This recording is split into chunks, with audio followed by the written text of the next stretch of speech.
Nobody has touched it in 15 years. Not a single coin has moved. Out of a fortune worth tens of billions of dollars, sitting online in plain sight the entire time. Then, earlier this year, someone finally did something to it.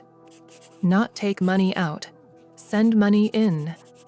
Within minutes, the people who track this stuff online noticed, and speculation exploded. Is someone testing whether he's still watching? Is it a signal? A joke? Nobody knows. The coins went straight into the Genesis block address, the very first address Bitcoin ever had, created back in January 2009, and just sat there, a tiny echo of a much larger fortune still sitting untouched elsewhere. Here's what makes that stranger than it sounds. That address is just the most famous piece of a much bigger picture.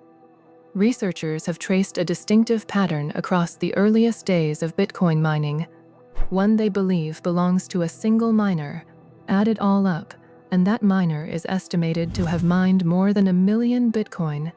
Enough to make whoever it is one of the richest people alive on the planet, if they're even still alive at all. We don't know who that is. We don't know if it's one person or several. We only know the name they gave us before they vanished. Satoshi Nakamoto.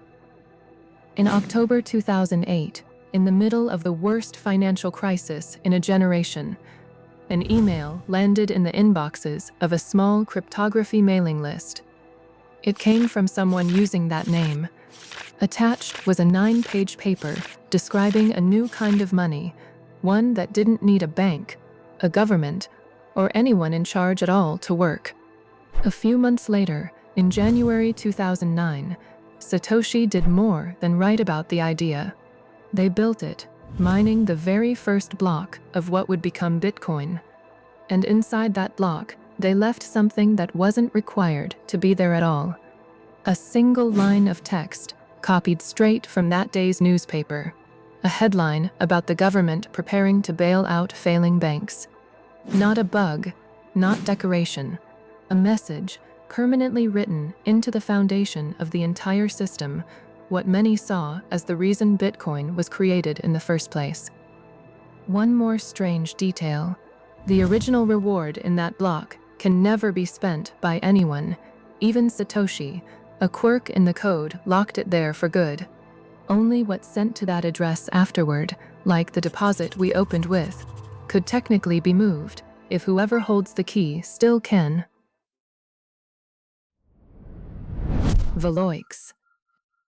For the next 2 years, Satoshi wasn't a myth. They were just there, answering emails, arguing with programmers about code the way anyone building something new does. One of the earliest people to talk with them was a programmer named Finney, the first person, other than Satoshi, to ever run the software, and the first known person to receive a Bitcoin from anyone else. Their exchanges read like two developers debugging a project together. Technical, occasionally frustrated. Nothing about the tone suggested someone building what would go on to become one of the most valuable financial networks in history. I find that oddly comforting, genius, having an ordinary bad day at the keyboard like anyone else. Then, quietly, without any warning that this was the beginning of the end, the replies started slowing down. By December 2010, Satoshi posted for what turned out to be the final time on the forum they'd been active on for 2 years. A few months later, in a private message to one of the other developers, they mentioned they'd moved on to other things, that the project was in good hands without them. No dramatic goodbye, just a quiet handoff, and then nothing. Honestly, that's the detail that gets me most out of this entire story. The coins tied to Satoshi stayed exactly where they were.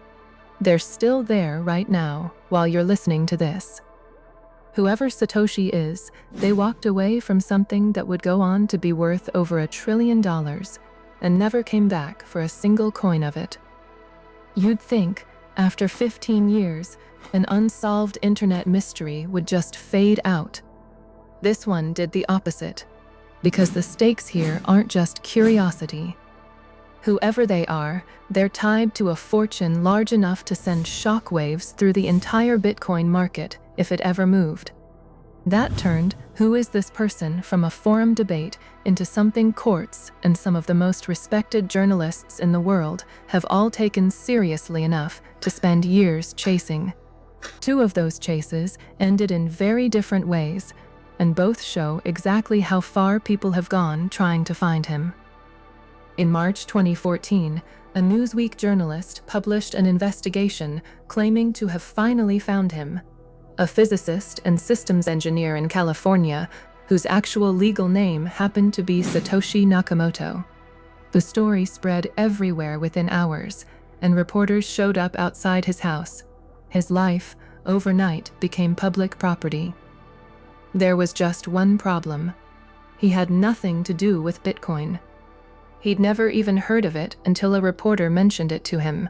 He held a press conference, visibly shaken, and said so plainly, and the crypto community believed him almost immediately. He was just an innocent man who happened to share a name with the most famous anonymous person on the internet, and paid for that coincidence with his own privacy. He wasn't the only person this hunt would catch in the crossfire. Not everyone named in this story denied it. One man spent years doing the opposite.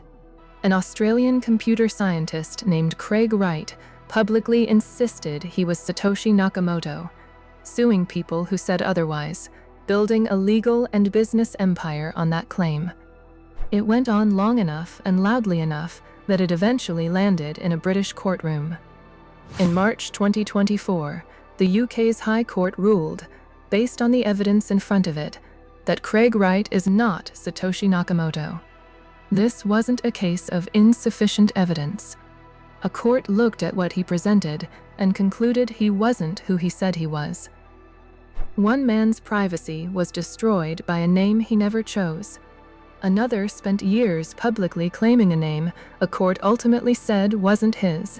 Neither of them was Satoshi. The actual answer was exactly as unknown after both of them as it was before. And it's still happening.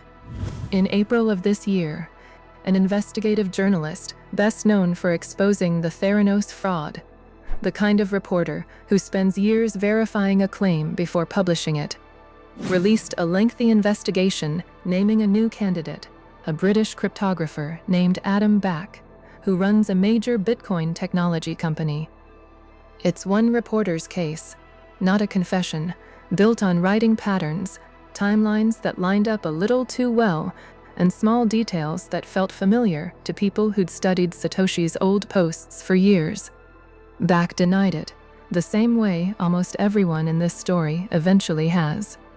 Maybe he's telling the truth. Maybe the case is real. Either way, it's built on more real reporting than most of the guesses before it, which either means we're closer than ever or just better than ever at being wrong. Which brings us back to where we started. That small deposit earlier this year into an address that never moves. Whoever this is had every chance to become one of the most recognized, wealthiest people on Earth, and instead chose to disappear completely and never come back for any of it. Most people who build something worth billions want to be known for it. Satoshi built one of the most valuable financial networks in history and walked away without taking a single coin. If you ever figure out who they are, you'll probably never be able to prove it to anyone else. If it were you, would you have ever come back for it? And somewhere, that wallet is still sitting there, untouched, waiting for a person who, after 15 years, may never come back for it at all. Subscribe for a new mystery every week.